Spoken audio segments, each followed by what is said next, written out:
மலை மலை வர வேண்டும். மக்கள் செழிக்க. அண்ணாமலை அண்ணாமலை ஆட்சிக்கு வர வேண்டும். தமிழ்நாடு செழிக்க. Hello friends, welcome to my channel PJ person. இன்றைக்கி நம்ம பார்க்க போகிறது என்ன அப்படின்னு பார்த்தீங்கன்னா, திரு அண்ணாமலை அவர்களிடம் செய்தியாளர் ஒருவர் திரு சீமான் அவர்கள் ரஜினி அவர்களின் சந்திப்புக்கு பிறகு பாஜகவுடன் கூட்டணி வைப்பார் என கருத்து முன்வைக்கப்படுகிறது என்ற கேள்விக்கு திரு அண்ணாமலை அவர்களின் பதில், அண்ணன் சீமான் அவர்களின் பாதை தனி, எங்களுடைய பாதை தனி, வேறு வேறு பாதையில் இருக்கும், நல்ல நண்பராக இருக்கிறார். அதே நேரத்தில் பாரதிய ஜனதா கட்சியை காரசாரமாக பல இடத்தில் விமர்சித்து கொண்டிருக்கிறார்.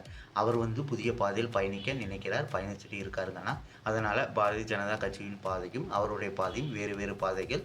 அதனால் அவருடைய பாதையில் அவர் போகட்டும், எங்களுடைய பாதையில் நாங்கள் போகிறோம். இன்றைக்கி தமிழக மக்களுக்கு நிறைய வாய்ப்பு கிடைச்சிருக்குங்கன்னா மக்கள் எல்லோரையும் பார்த்துக்கிட்டு இருக்காங்க.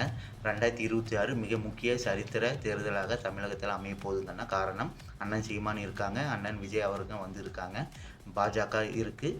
இதற்கு முன்பு இருக்கக்கூடிய திராவிட கட்சிகள் ஆளுங்கட்சியாக இருக்கிறவங்க இருக்காங்க, எதிர்கட்சியாக இருக்கிறவங்க இருக்காங்க. எங்களோட கூட்டணியில் இருக்கிறவங்க பெரிய கட்சியான பாஜக இருக்குது, அண்ணன் டிடி தினகரனிலிருந்து எல்லோரும் இருக்காங்க.